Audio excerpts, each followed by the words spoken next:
Corona का सबसे बुरा वक्त जीता। देश ने सीखा जीने का नया सलीका। 4 मई से कामकाज चलने लगेगा। नियमों का पालन करते रहना होगा। जब तक वैक्सीन आएगा, वायरस के साथ जीना होगा। दूरदर्शी नेता हमारे प्रिय प्रधानमंत्री जी ने सारे देश का मार्गदर्शन किया है। सारा देश और मध्य प्रदेश भी उन्होंने जो रास्ता दिखाया है, दिशा दिखाई है, कोरोना को परास्त करने के लिए उसी रास्ते पर चलेगा। उनके आह्वान का हम अक्षरशः पालन करेंगे, क्योंकि कोरोना संक्रमण को रोककर उसको समाप्त करने का यही उपाय है। पूरी दुनिया में कोरोना से त्राहिमाम है, लेकिन भारत में सबसे बुरा दौर गुजर चुका है। देश बाकी दुनिया के मुकाबले इस जंग को जीतने में सफल हो रहा है। इन 40 दिनों में देश ने बहुत अच्छे से सीख लिया है कि मास्क लगाना है, बार बार हाथ धोना है, 2 गज की दूरी रखना है। ये न्यू नॉर्मल है। जब तक बीमारी पर पूरी तरह काबू नहीं पा लेते, तब तक देशवासियों को सरकारी गाइडलाइन माननी है। ये संक्रमण चीन से आया, लेकिन अभी तक इसका कोई वैक्सीन नहीं मिला है। वैक्सीन मिलने तक देश को वायरस के साथ ही जीना होगा। मुझे लगता है समाज ने बहुत अच्छी तरीके से 40 दिन में ये सीख लिया है और आत्मसात किया है। 130 करोड़ का देश विदाउट एनी इंसिडेंस इतना बड़े पैमाने पर सफलता पाता है। मुझे खुद का विश्वास है कि वर्स्ट इज ओवर और अभी जो जिस तरह से हम फ्लैटन कर रहे हैं वो एक बड़ी अच्छी खबर है। लेकिन ये फाइनली जब तक कंप्लीट कंटेन हो जाएगा, तब तक ये संघर्ष जारी रहेगा। ये सावधानी बरतनी ही होगी। केंद्रीय मंत्री प्रकाश जावड़ेकर ने कहा, लॉकडाउन से कोरोना संक्रमण रोकने में कामयाबी मिली है। अब इसके तीसरे चरण में 4 मई से आधे देश में कामकाज शुरू हो जाएगा। केंद्रीय मंत्री जावड़ेकर ने विपक्ष के आरोपों को दिशाहीन बताया। इस बीच कांग्रेस ने एक बार फिर केंद्र सरकार के सामने 7 नई मांगे रखी है। लाखों करोड़ों मजदूरों को 15 दिन में घर वापसी के लिए निःशुल्क यानी मुफ्त, बगैर किराए सैनिटाइज ट्रेन की व्यवस्था मोदी सरकार करे। गरीबों व किसानों के जनधन खातों, पीएम किसान योजना खातों, एमजी नरेगा वर्करों के खातों व बुजुर्ग, महिला तथा विकलांगों के पेंशन खातों में बगैर देरी के सीधे 7,500 रुपए ट्रांसफर किए जाएं। कोरोना काल में देश के सामने अर्थव्यवस्था, भौगोलिक, राजनीतिक और संस्थागत समेत कई चुनौतियां हैं, लेकिन विशेषज्ञ मानते हैं कि संकट काल में देश में मैन्युफैक्चरिंग समेत बाकी सेक्टर्स में निवेश के लिए बड़ा मौका भी है, क्योंकि दुनिया का भारत पर विश्वास और बड़ा है और चालाक चीन का तिलिस्म टूटा है।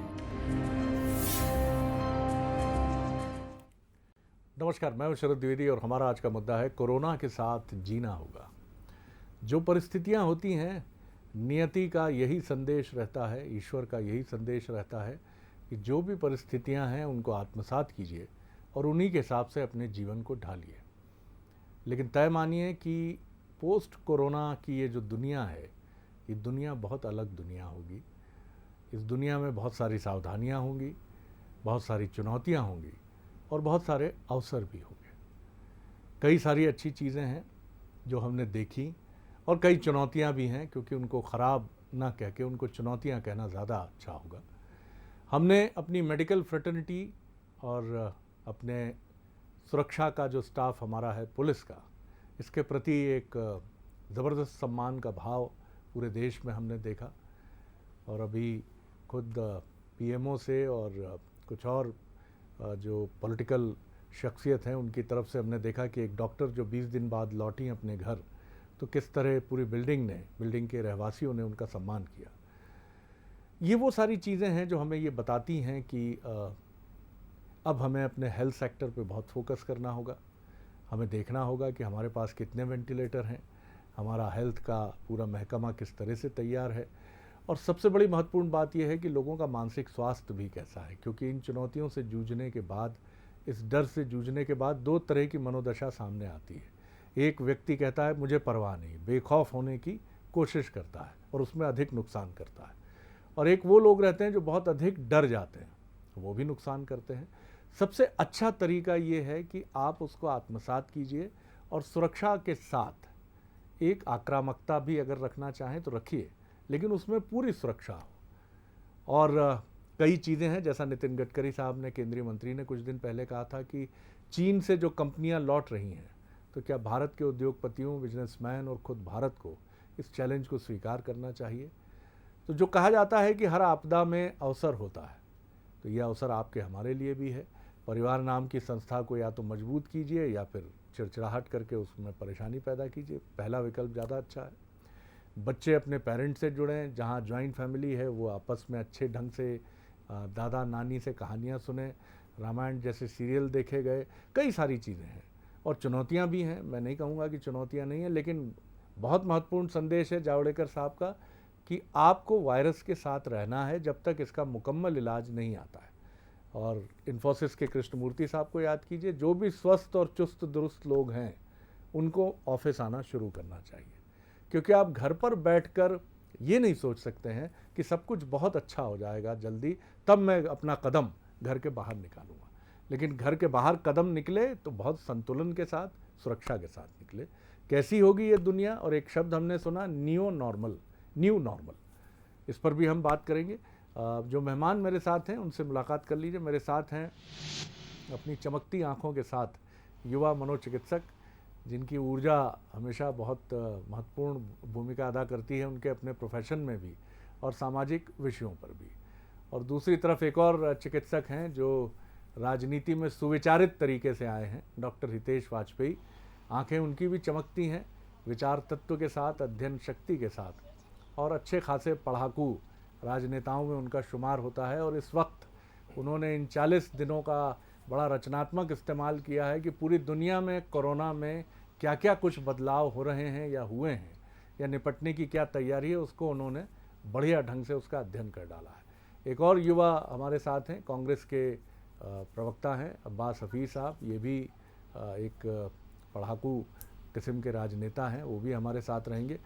सबसे पहले डॉक्टर सत्यकांत, एक टिप्पणी आपकी जी। न्यू नॉर्मल, ये एक शब्द है जो हमने 2008 और 2008 से 12 के बीच में, जब भयानक रिसेशन था, मंदी थी दुनिया में, उसके बाद ये शब्द हमने सुना, जिसका मतलब है कि जो कुछ एबनॉर्मल है शायद अब वही नॉर्मल है, उसी को सहज मानकर आपको आगे बढ़ना होगा। लेकिन ये न्यू नॉर्मल है, आपको इसको स्वीकार करना होगा और फिर कदम आगे बढ़ाने होंगे। शायद अब ई प्रेस कॉन्फ्रेंसेज होंगी, वेबिनार की संख्या बढ़ जाएगी, हम लोगों को अब बड़े पार्टी कार्यालयों में उस तरह से नहीं जाना होगा। आज डॉक्टर वाजपेयी अपने घर से जुड़े हैं, अब्बास हफीज़ साहब अपने घर से जुड़े हैं, इनकी संख्या बढ़ जाएगी, डीजल बचेगा, पेट्रोल बचेगा, आने जाने का ट्रैफिक का कंजेस्शन बचेगा। जी निश्चित तौर पे शरद जी, यहाँ पर न्यू नॉर्मल को तो हमें अपनाना पड़ेगा। ये आप इसको मजबूरी कह लें या अनुकूलन कह लें, हमें इसको एक्सेप्ट तो करना ही होगा। जो भी शिष्टता के जो रूल्स हुआ करते थे, गले मिलना, हाथ मिलाना,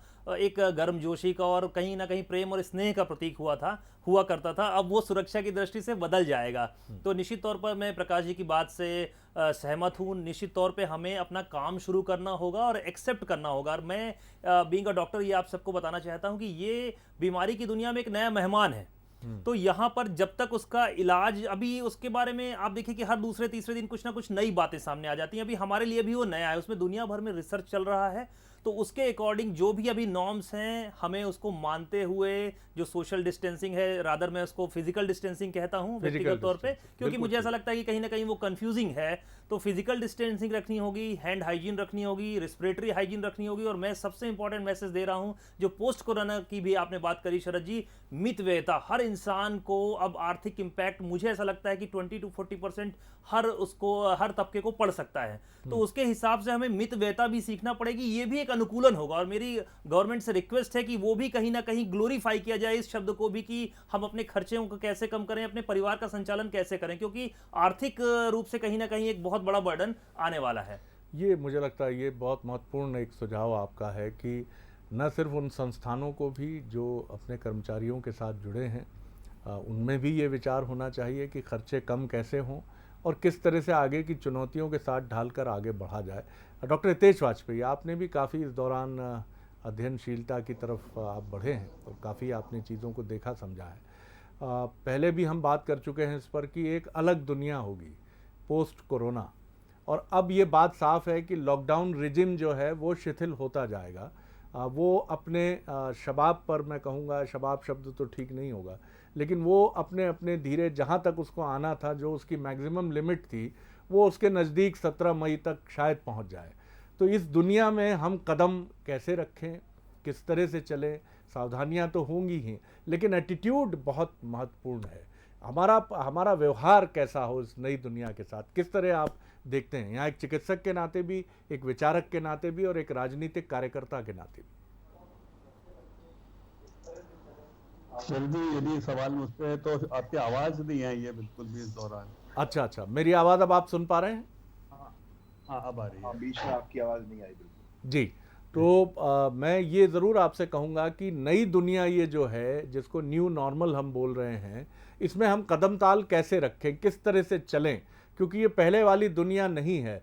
बहुत सारे लोग जो 40 दिन, 50 दिन या 60 दिन के बाद घरों से निकलेंगे, वो बहुत सारी चीज़ों को अपने साथ लेकर निकलेंगे, लेकिन एटीट्यूड बहुत मजबूती का होना चाहिए सुरक्षा के साथ। कैसे देखते हैं आप, किस तरह से हम आगे बढ़ें?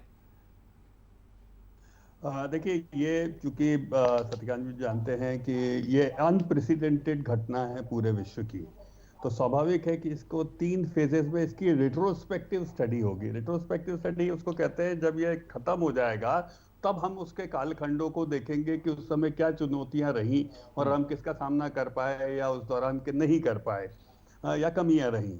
तो हम इसको प्री कोरोना, कोरोना और पोस्ट कोरोना पीरियड के रूप में देखेंगे। मेरा अभी भी मानना है शरद जी कि यदि हम उसको देखना चाहते हैं तो अभी थोड़ा इंतजार करना पड़ेगा। मतलब आप कार्यक्रम कर रहे हैं, बहुत अच्छी बात है, लेकिन अभी भी हम कोरोना काल में हैं। तो ये हम नहीं मान सकते कि कोरोना काल अभी खत्म हो गया है। तो अभी तो आपके अनुभवों की श्रृंखला शुरू हुई है, तो मुझे लगता है कि थोड़ा इंतजार करिए। और मैं उसको जो मेडिकल इवेंट्स हो रही हैं उसमें यदि बांटूं, तो मेरा मानना यह है कि जब सितंबर के बाद वैक्सीन आएगा, तो वैक्सीन जो आएगा वो मेरा मानना यह है कि इस कोरोना के कफिन पर लास्ट नेल लगाएगा, जो कि 2-3 महीने में उसका उत्पादन, उसकी जो जितनी उसकी मात्रा आनी चाहिए जनसंख्या को देखते हुए वैश्विक स्तर पर, और उसको लगाने की प्रक्रिया ये अगले वर्ष तक हो पाएगी। तो ये लगभग 1 साल का आपका कालखंड रहेगा। 30 तारीख को पेंडेमिक या ग्लोबल इमरजेंसी डिक्लेयर किए हुए, क्योंकि पेंडेमिक शब्द का इस्तेमाल WHO ने नहीं किया है जी, तो ग्लोबल इमरजेंसी शब्द का इस्तेमाल करते हुए WHO को 3 महीने पूरे हुए हैं। तो मुझे लगता है कि अभी वो भी इस बात को बड़े बड़े वैज्ञानिक इसका अध्ययन कर रहे हैं। तो मुझे लगता है वो उसमें से जो सार निकल कर आएगा शरद जी, मैं आपकी इस बात को जरूर एंडोर्स करता हूं कि वो जो पोस्ट कोरोना वर्ल्ड होगा उसके लिए कई सवाल पैदा करेगा। जैसे कि एक बहुत छोटा सा सवाल मैं आपके सामने रखता हूं जी, कि हेल्थ केयर सिस्टम की स्थिति। तो आप देखेंगे कि आप जो 10 वर्स्ट कंट्री हैं जो इससे अफेक्टेड हुए हैं, जिनको नाज होता है अपनी हेल्थ केयर सिस्टम के ऊपर, उनके आप सोचिए वो कोरोना का सामना नहीं कर पाए। तो ये बहुत महत्वपूर्ण चीज है सोचने की। तो इसका मतलब क्या हुआ? क्या वो महामारी जैसी चीजों के लिए तैयार नहीं है? क्या वो वायरस और बैक्टीरिया को भूल गए? उनका सिस्टम जो है वो दूसरी इमरजेंसीज के लिए और दूसरी डिसीजेस के लिए तैयार हो गया, ऑटोइम्यून डिसीजेस के लिए, कार्डियक डिसीजेस के लिए, तो उनका फोकस क्या वहां हो गया है।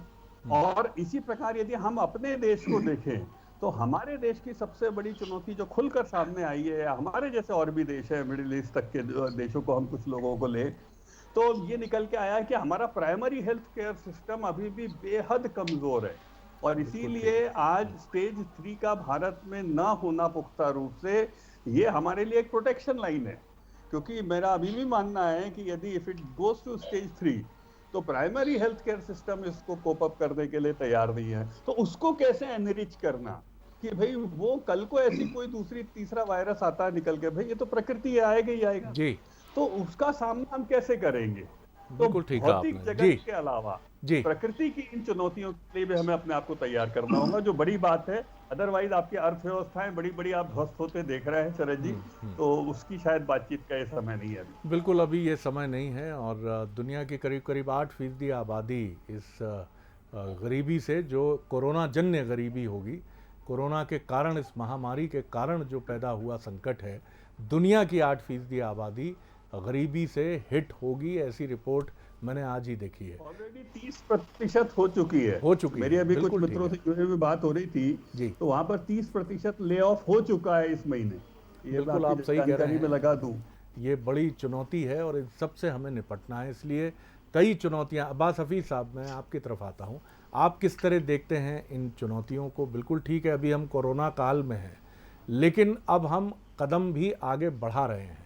आज हम यहाँ स्टूडियो में बैठे हैं, मेरे बाईं तरफ डॉक्टर सत्यकांत त्रिवेदी हैं, जो अपने कर्तव्य को बखूबी एक चिकित्सक के नाते अंजाम दे रहे हैं, और जो उनका पैटर्न पहले था कोरोना के पहले, वही अभी है। और ऐसे लोगों की संख्या देश में कम नहीं है। लेकिन अब उन लोगों को भी निकलना होगा जिनके लिए इस तरह की इमरजेंसी नहीं थी, वो भी अब निकलेंगे, क्योंकि कई तरह के दबाव हैं। काम के भी दबाव हैं, सबसे पहले काम और उत्पादन का दबाव है, फिर उसके बाद सैलरी वेजेस के दबाव हैं, और तीसरी चीज़ ये भी है कि घर में कब तक रहेंगे। किस तरह देखते हैं आप चुनौती? देखिए शरद जी, मुझे लगता है जो बात डॉक्टर वाजपेयी साहब ने कही, वो उस बात से पूरी तरह सहमत हूँ कि जो अच्छे अच्छे हेल्थ केयर की कंट्रीज थी, वो भी उसके आगे ध्वस्त हो गई। तो हमारा क्या हाल होता अगर हम थर्ड स्टेज में जाते, तो हम सोच सकते हैं हमें एक बचाव मिला, और जिसके लिए हम ऊपर वाले के आभारी रहे सब चीजों के लिए। लेकिन आज सबसे बड़ा विषय यह है कि सरकार की जिम्मेदारी है। सरकार को कम्युनिकेशन गैप दूर करना पड़ेगा। जो आपका सवाल है कि लोगों को बाहर निकलना है, लोगों को रूटीन नॉर्मल लाना है, अपनी जिंदगी चलानी है, सैलरीज का इशू है, वेजेस का इशू है, सर्विसेज का इशू है, इस सब के लिए सरकार को एड्रेस सरकार की तरह करना पड़ेगा। सरकार को एड्रेस एक इवेंट पूरा सेलिब्रेशंस की तरह नहीं कर सकती है बार बार, बल्कि सरकार को ये आके बताना होगा कि उसके पास क्या प्लान है, उसके पास लॉकडाउन 3 के लिए क्या प्लान है, क्या लॉकडाउन 4 लॉकडाउन 5 होगा या नहीं होगा, कब पूरी तरह से इसको खत्म किया जाएगा। लॉकडाउन की बात मैं कर रहा हूँ, और लॉकडाउन के अंदर कैसी आपकी कार्यशैली रहेगी। उसके बाद मेरी दूसरी बात, जो आज कांग्रेस पार्टी ने जो बात कही है कि जो हमारे 4.25 करोड़ MSMEs हैं, जो इंडस्ट्रीज हैं, जो 11 करोड़ भारत के लोगों को रोजगार देती हैं, उनके रिवाइवल का क्या पैकेज है सरकार के पास? क्योंकि बहुत चिंता के अंदर है और बहुत ही एक दुविधा के दौर से गुजर रहा है हमारा मिडिल क्लास जो है। उसके लिए 2 लाख करोड़ का पैकेज देना चाहिए, सैलरीज के लिए क्रेडिट देना चाहिए। किस तरह से ला रहे हैं आप, कैसे करेंगे, कैसे कोप अप करने की एक बात कही थी। मुझे लगता है कि 15-20 दिनों के बाद हम इन विषयों पर शायद सुने वो सारी चीजें जो विपक्ष आपने भी, क्योंकि सवाल ये किया था, आपने सवाल ये किया था कि नॉर्मल जो करना है, उसकी वजह से मैंने कहा कि सरकार को अपनी जिम्मेदारी के साथ कम्युनिकेट करना होगा। मैं ये नहीं कह रहा, लोगों को समझाना होगा कि लोग कैसे अपनी जिंदगियां गुजारेंगे, जिसमें सरकार उनका क्या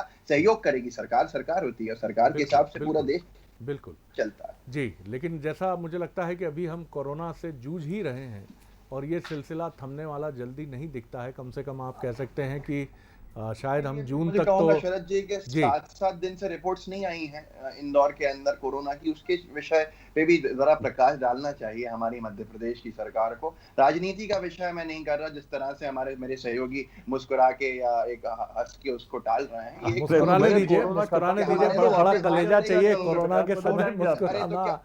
आप ये बताइए कि 7 दिन से आपकी रिपोर्ट्स नहीं आई हैं, क्या इसके ऊपर हम चर्चा नहीं करेंगे आज? बिल्कुल करेंगे सर, क्यों नहीं करेंगे। आप इसको बिल्कुल हंसी के अंदर टाल दें, ये सही बात नहीं, कोई नहीं टाल रहा है। क्यों 8 दिन, क्यों डिफेक्टेड किट से आप इस्तेमाल कर रहे हैं? प्रिवेंशन प्लान की बात कर रहे हैं। यही तो बात है कि आप सुनना ही नहीं चाहते। नहीं सुनेंगे सर। ये देखिए सरकार मैं फिर मुद्दे पे लौटता हूँ। आप जो बोल रहा है वो तो गलत है, हम जो बोल रहे हैं नहीं सर, नहीं। अब्बास हफीज साहब, बिल्कुल मुझे लगता है कि यही सबसे महत्वपूर्ण समय है कि जब मुझे लगता है कि सबसे पहले जो जिस चीज़ से मुक्ति पानी है, वो चीज़ है बेचैनी। किसी भी किस्म की बेचैनी हो, उससे बाहर निकलना है। और मुझे लगता है इसमें बहुत मदद करता है हमारी भारतीय परंपरा से आने वाली वो चीज़ें जो आपको भी मिली हैं और जो हमें भी मिली हैं। और ये चीज़ यही कहती है कि आप पेशेंस रखिए और कम से कम अपने पड़ोसी का सबसे ज़्यादा ख्याल करिए। तो डॉक्टर वाजपेयी आपके पड़ोसी हैं और डॉक्टर वाजपेयी के पड़ोसी आप हैं, तो आप दोनों एक दूसरे का ख्याल रखें। और मैं सत्यकांत त्रिवेदी, बेचैनी उधर ज्यादा है। जी। और मैं डॉक्टर मुझे त्रिवेदी मिडिल क्लास की बेचैनी है, मैं गरीब आदमी हूँ, मुझे मेरी पूरे नहीं नहीं वर्ग नहीं की नहीं सर, बेचैनी अल्लाह है, तो करे बेचैनी ऐसी तो गरीबी रहेगी। सबको नसीब जी हो नहीं, साहब। चलिए, कम्युनिकेट करना चाहिए, मेरा बिल्कुल कहना बस बिल्कुल ये है। सही कह रहे हैं आप, बिल्कुल सही है डॉक्टर त्रिवेदी। आगे की जो चुनौतियां हैं वो तो हम सबके सामने हैं ही। अभी सबसे बड़ा जो 40-50 दिन का ये वक्फा है, ये वक्त है, जैसे मैं भी बीच में कुछ दिन घर रहने के बाद जब मैं बाहर निकला तो मैंने भी महसूस किया कि मुझे भी लगा कि कुछ चीज़ें, ऐसा लगा कि जैसे कोई आप युद्ध में जाते हैं तो आपके पास असॉल्ट राइफल होनी चाहिए, तो आपके पास सैनिटाइज़र है, आपके पास एक बढ़िया मास्क होना चाहिए, लेकिन फिर आप महसूस करते हैं कुछ दिनों बाद कि मनुष्य की जिजीविषा जो है वो बड़ी जल्दी इन सब चीज़ों को कवर करती है। तो यही, इसी पर फोकस हम सबको करना चाहिए कि अपनी इच्छा शक्ति, अपनी आत्मशक्ति को सुरक्षा के तमाम उपायों के साथ लेकर आगे बढ़ें। निश्चित तौर पर शरद जी, आप देखिए कि कोई भी एंजाइटी जो होती है उसके मूल में विज्ञान कमजोर दिखाई देता है। जहां पर जैसे जैसे विज्ञान मजबूत होता जाएगा तो आप देखिएगा ये जो भय का वातावरण है पूरी तरीके से खत्म हो जाएगा। आज हमारी वरीज क्या है कि ये कौन सा इलाज होगा, क्या वैक्सीन दी जाएगी, मुझे क्या ट्रीटमेंट रजीम फॉलो होगा, वैक्सीन बनेगी कि नहीं बनेगी, क्योंकि ऑलरेडी ये इतने ज़्यादा ये बहरूपिया है, ये म्यूटेशन बहुत जल्दी करता है। तो वैक्सीन का बेसिक फंडामेंटल होता है कि एक प्रारूप फिक्स हो, उसके अगेंस्ट हम वैक्सीन बना सकते हैं, लेकिन अब जो म्यूटेशन बार बार हो रहा है वहाँ पे वैक्सीनेशन भी कितना क्या होगा, वी डोंट नो। तो आप देखिएगा शरद जी, जैसे जैसे हमें पता चलता जाता है, जैसे आपने अपना बताया कि मैं 6-7 दिन का मैंने ब्रेक लिया, फिर मैं आया, तो वो जो समय था वो डिनाइल का फेज था कि अरे ये क्या हो गया है, पूरे समाज में क्या हो गया है, कोरोना हो रहा है। तो कहीं ना कहीं आप देखिए कि जो फियर और एंजाइटी है वो ट्रिगर कर गए। WHO ने भी कहा है कि लगभग 20-40% हम मेंटल इलनेस में इंक्रीज देखेंगे। मैंने बहुत सारे ऐसे लोगों को देखा है जो वर्ज पर थे मेंटल इलनेस के और उन्हें प्रेसिपिटेट हो गया। तो ओवरऑल जो लॉकडाउन का 40 डेज का पीरियड रहा है वो किसी भी व्यक्तित्व के का एक टेस्ट है, लिटमस टेस्ट था कि आपने उस चीज को कैसे हैंडल किया। बहुत सारे लोगों ने इसको बहुत पॉजिटिव लिया। बहुत सारे मेरे पास ऐसे पेशेंट्स के कॉल आए जिन्होंने बताया कि जिनका कन्फ्लिक्ट था, परिवार के साथ समय नहीं मिल रहा था, उनको समय मिल रहा है, वो काफ़ी अच्छे हो गए। कुछ लोगों का था कि आपस में कॉन्फ्लिक्ट थे, वो दूरी रहने वजह से कम बचे हुए थे, वो दूरियां खत्म हो गई। तो कहीं ना कहीं इससे मेंटल इलनेस बहुत तेजी से बढ़ रही हैं, तो हमें मानसिक स्वास्थ्य पर भी ध्यान देने की बहुत ज़्यादा ज़रूरत पड़ सकती है। और जो कि मुझे लगता है कि पोस्ट कोरोना जब हम ध्यान देंगे कि मेंटल हेल्थ के जो एक्सपर्ट हैं वो बहुत कम हैं, उसके लिए सुविधाएं हर जगह मुहैया नहीं है, तो हो सकता है टेलीमेडिसिन और ऐसे कुछ चीज़ें नई कारगर साबित हों। बिल्कुल आपने ठीक कहा, ये बहुत महत्वपूर्ण बात है। तो तैयार होइए इसके साथ कि कोरोना काल अभी चल रहा है और आगे कब तक चलेगा अभी तो कोई निर्णायक इसके बारे में जानकारी नहीं है, लेकिन किसी भी लड़ाई में चलने वाला और लड़ने वाला ये दोनों बहुत महत्वपूर्ण होते हैं। और यहाँ कोरोना के खिलाफ जो लड़ाई जिसने छिड़ी है वो मनुष्य है जो प्रलय से भी जूझा है, जो इसके पहले दुनिया में जितनी मुसीबतें आई हैं उनसे भी बखूबी जूझा है। नुकसान तो युद्ध में होता ही है, तो नुकसान हमारा भी हुआ है, अभी भी हो रहा है, लेकिन तय मानिए कि इसके बावजूद जीतेंगे हम।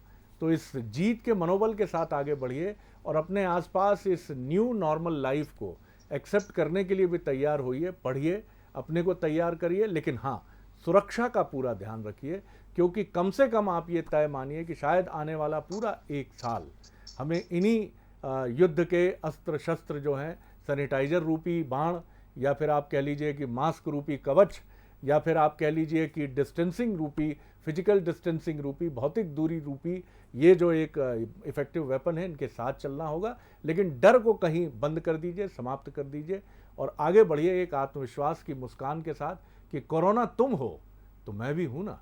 आप तीनों पैनलिस्ट का बहुत बहुत धन्यवाद। नमस्कार।